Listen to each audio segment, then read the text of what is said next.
J'espère que vous allez bien. On se retrouve pour un nouveau cours sur la parasha Ré, et on va s'inspirer du Shemi Shmuel. Alors, au début de la paracha, on connaît tous la parasha Ré, Ré Anori, où Akadosh Baruch Hu, il dit, regarde, je mets devant toi la bénédiction et la malédiction. La bénédiction, que vous écoutiez les commandements d'Akadosh Baruch Hu qui vous a donné aujourd'hui, et la malédiction, si on n'écoute pas les commandements, Chas v'Shalom, on va avoir la malédiction.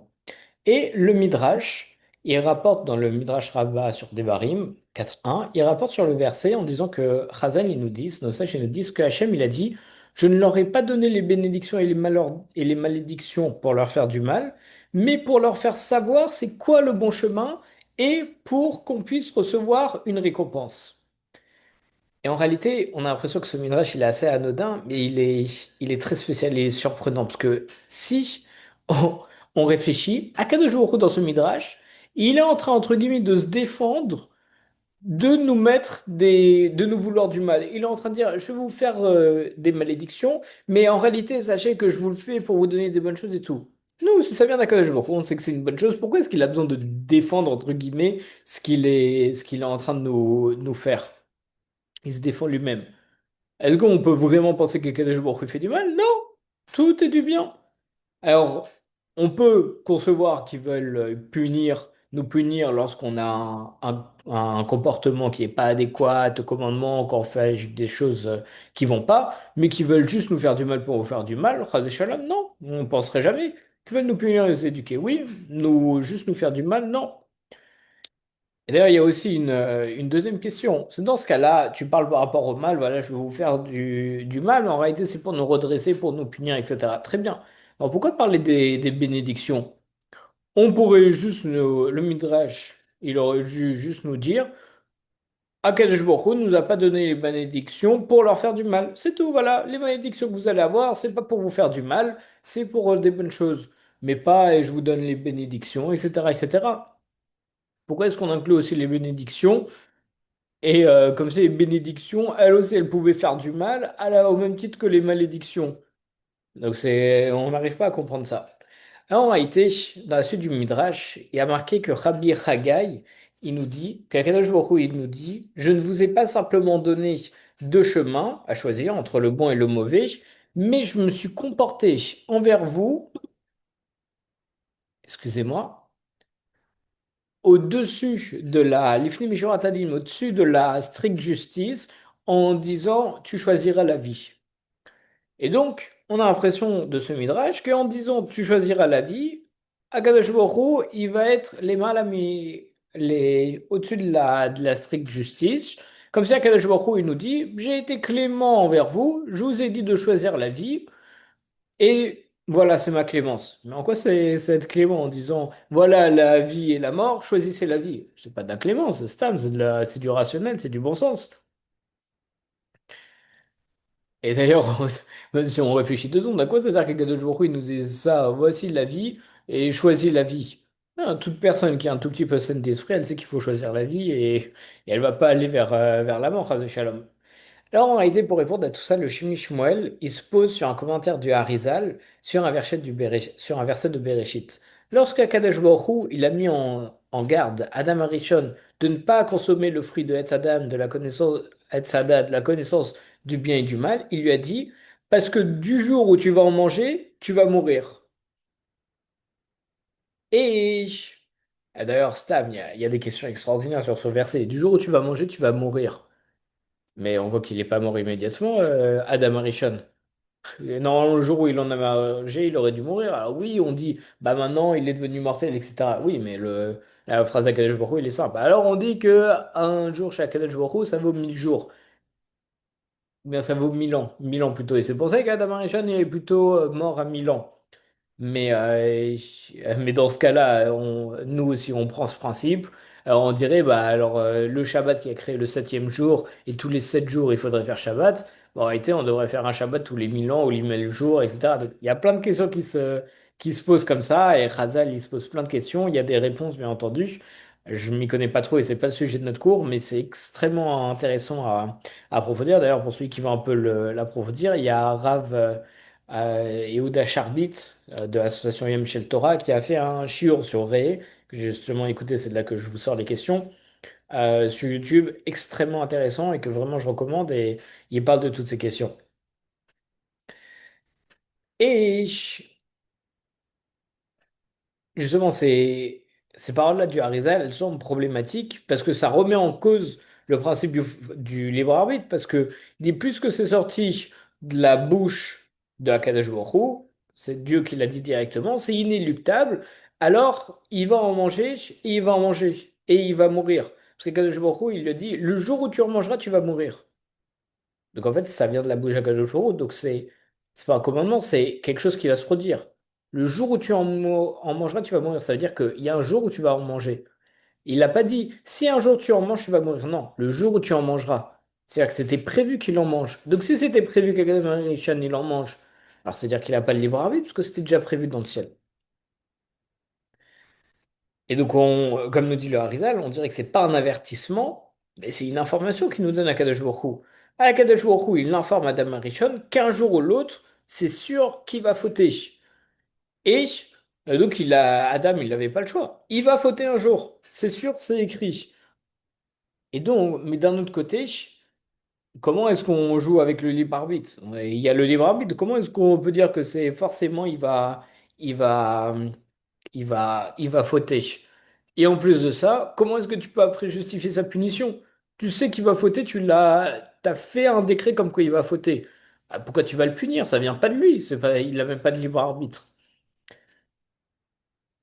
Et donc, le Shemi Shmuel, il nous dit qu'en réalité, Adam Arishon, il avait un libre arbitre total. Et oui, un jour ou l'autre, il va fauter, mais à chaque instant où il a le choix entre fauter et ne pas fauter, alors ça, c'est une bonne chose. Et c'est parce que un jour, il va fauter, mais ce jour, ça pouvait être aujourd'hui. Mais il a le libre arbitre de dire non, c'est pas aujourd'hui, aujourd'hui, je décide de pas fauter. Et de repousser, de repousser. Donc chaque jour, en réalité, où il fait ce choix entre fauter et pas fauter, c'est son libre arbitre. Et le jour où il a choisi de fauter, c'est aussi de son plein gré. C'est qu'un jour ou l'autre, ça va arriver. Mais c'est lui qui a choisi quand ça va arriver, quand il va fauter. Donc c'est ça en réalité le libre arbitre. Et c'est ça donc qui a pu déclencher sa punition parce que effectivement, il a un libre arbitre, donc il mérite d'être puni. Et c'est comme ça qu'il a déclenché sa punition et qu'il a amené la mort dans le monde. Mais quand même, on se dit qu'il y a quelque chose qui nous dérange un petit peu dans cette explication, parce que quand même, il était quand même condamné à fauter, et donc pourquoi est-ce qu'on le punit? De toute façon, il n'avait pas le choix, il allait fauter un jour ou l'autre. Alors oui, c'est un mérite, et il a fait des efforts, il a du libre arbitre, parce qu'il a repoussé, etc. Mais c'était fatal. Au final, il devait fauter, donc il n'a pas vraiment un libre arbitre. Alors. On verra un tout petit peu plus tard cette question, parce que pour y répondre, il faut d'abord qu'on voit autre chose ensemble. En voyant cette explication du Harizal, le Shimi Shmuel, il interprète le verset en disant tu choisiras la vie.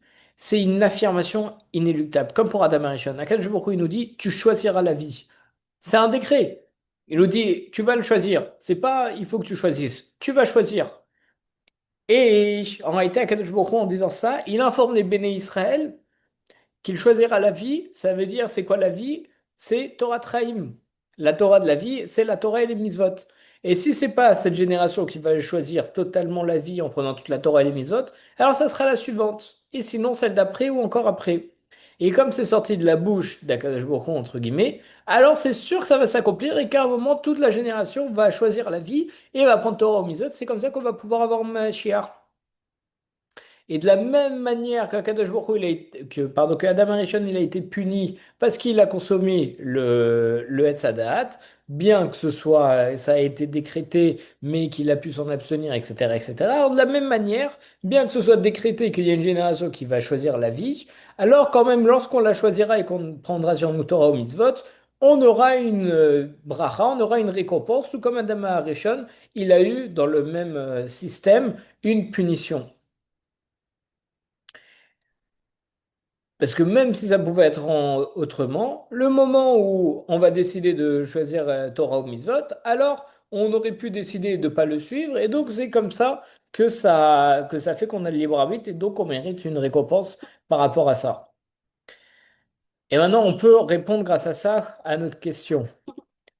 Parce que en disant que le peuple juif il va choisir un jour ou l'autre la vie, Ça veut dire une vie conforme à suivre Torah ou Mitzvot. Alors, Kadosh Baruch Hu, il nous affirme par là qu'il a imprimé à l'intérieur de chaque juif cette tendance à vouloir choisir la vie, à s'attacher à lui, comme s'il donnait un avantage en réalité à nous, les êtres humains, au béni Israël, pour pouvoir combattre le mal et le Yetzer Hara. Parce que soit on va dans le bien, soit on va dans le mal. Et Akadosh Baruch Hu, il nous a imprimé en nous le fait que à la fin, on ira vers le bien. Donc, on a des capacités supérieures pour aller vers le bien que pour aller vers le mal. Et là, on comprend les mots du Midrash qui nous dit, je me suis comporté avec vous au-dessus de la stricte justice parce que je vous ai dit, tu choisiras la vie. Donc, en réalité, c'est comme ça qu'il faut lire le Midrash. Il faut dire que Akadosh Baruch Hu, il nous a condamnés, entre guillemets, à choisir la vie. Il a mis en nous comme une seconde nature cette tendance à rechercher le bien. Et c'est ça, et c'est comme ça qu'Akadosh Baruch Hu, il s'est comporté au-dessus de la stricte justice. Et on comprend mieux maintenant le verset de notre paracha qui nous dit la bénédiction, que vous écoutiez les commandements d'Akadosh Baruch Hu, votre Dieu, que je vous ordonne aujourd'hui. La malédiction, c'est vous n'écoutez pas les commandements d'Akadosh Baruch Hu. Et comme il y a marqué dans le Zohar sur Vayikra, Rav Gimel Amud Aleph, 23a, pour la bénédiction, c'est pas marqué si vous choisissez la bénédiction, mais il y a marqué que je vous ordonne. Et ça signifie que la bénédiction et l'observance des mitzvot, c'est pas une éventualité, c'est une réalité inéluctable. Et cette réalité, elle aura lieu quoi qu'il arrive, et chaque juif porte en lui le potentiel de le réaliser. Et quand et qui, on ne sait pas, ça reste inconnu, mais c'est tout le mérite de la génération qui accomplira cette prédiction. Mais on voit que pour la malédiction, on n'a pas écrit que. C'est écrit si. Pourquoi? Parce que la malédiction, elle peut être évitée. Elle est conditionnelle. Le Shem Shmuel, il nous dit encore plus loin. Il explique qu'écouter les commandements d'Akadosh Baruch Hu, c'est ça la bénédiction. C'est cette tendance quasiment naturelle à se conformer aux commandements d'Akadosh Baruch Hu, tendance qui est implémentée en nous, comme on l'a dit, lorsque Akadosh Baruch Hu, il nous a dit, tu choisiras la vie. Et c'est pas un conseil comme on le pensait au départ, mais c'est une véritable bénédiction. C'est un peu comme un enfant prodige, qui a un enfant, un génie, qui a un très gros QI, qui a en lui le potentiel d'accomplir des grandes choses, mais s'il veut, il peut ne pas du tout accomplir ces grandes choses. Quelqu'un qui a des capacités pour être un maestro en musique, si cet enfant il touche pas un piano, il deviendra jamais le maestro. Mais il a ce potentiel entré en lui. Et son mérite, c'est quoi? C'est d'utiliser ce potentiel, c'est de le trouver et d'utiliser ce potentiel. Et c'est là qu'on aura un mérite. Parce que si on ne l'utilise pas, Stam, on perd tout le potentiel qu'on nous a donné. Et c'est grâce à ça qu'on va pouvoir expliquer les premières questions. Comment est-ce qu'on peut envisager qu'Akadosh Baruch Hu, il nous veuille du mal? Et pourquoi on précise que non seulement les malédictions, mais aussi les bénédictions, ils n'ont pas pour objectif de nous faire du mal. On voit dans la Maseret Miguel, d'Avraf Hey Amoudbet, à la page 25b, où on voit si on doit traduire ou non en araméen les passages relatifs aux bénédictions et aux malédictions de notre paracha. Et à l'époque, lorsqu'on lisait toutes les semaines la paracha à Shabbat, on traduisait la quasi-totalité des versets en araméen pour que tout le monde puisse comprendre. Il y avait un métorgaman, un traducteur, le Baal Koré il lisait un pasuk, le traducteur il lisait la traduction en araméen. Et c'est de là aussi qu'on tire le Shtemikra Vechad Targum. Et la Gemara, elle s'interroge sur la nécessité de traduire le passage qui parle donc des bénédictions et des malédictions, parce qu'on a peur que si on traduit ce passage, alors tout le monde va bien comprendre la signification et fasse les mises-votes que de peur d'être puni ou par désir d'avoir une récompense, comme nous dit Rashi, et non pas vraiment pour suivre la Torah. Et c'est ça en réalité ce que nous dit le Midrash en disant, je ne leur ai pas donné les bénédictions et les malédictions pour leur faire du mal. Comme pour nous dire, si on respecte les commandements d'Akadosh Baruch Hu par le désir des bénédictions, par crainte des malédictions, alors oui, ce serait leur faire du mal parce qu'on va servir Akadosh Baruch Hu par intérêt. Mais si c'est pas le cas, si on respecte les commandements d'Akadosh Baruch Hu juste par amour pour lui, parce qu'il a implanté dans nous l'amour et la volonté de faire Torah au mitzvot, alors là, ça serait une bonne chose parce qu'on n'agira pas avec intérêt. Kadosh Baruch Hu, il poursuit en nous disant pour leur faire savoir le bon chemin afin de recevoir une récompense. Donc, autrement dit, il nous dit, je sais qu'ils vont s'attacher à la Torah de façon désintéressée parce que j'ai mis en eux ce désir de m'aimer Et il n'y a pas lieu de craindre qu'ils respectent mes commandements seulement dans le but d'avoir des bénédictions et d'éviter les malédictions, mais je veux quand même leur faire savoir que c'est le bon choix et que ça déclencherait une récompense bien qu'on n'ait jamais recherché de récompense. On aura quand même une récompense de suivre les commandements d'Akadosh Baruch Hu. Et c'est d'ailleurs ça ce que nous dit à la fin la Gemara, en disant on a le droit de se traduire ces versets parce qu'on n'a pas de crainte que les bénis Israël ils vont se conformer à la volonté d'Akadosh Baruch Hu et suivre Torah Mitzvot juste par intérêt. Et donc, on comprend mieux ce passage de la Gemara grâce au Shemi Shmuel, parce qu'en disant tu choisiras la vie, et donc en donnant en nous le désir de se rapprocher d'Akadosh Baruch Hu, donc en réalité, c'est implanté en nous qu'on va servir Akadosh Baruch Hu par amour et pas par intérêt. Et chaque juif en lui a ce potentiel, et c'est pour ça que finalement la Gemara elle dit qu'on n'a pas la crainte qu'on va servir Akadosh Baruch Hu que par intérêt, parce que c'est implanté en nous qu'on va le servir par amour.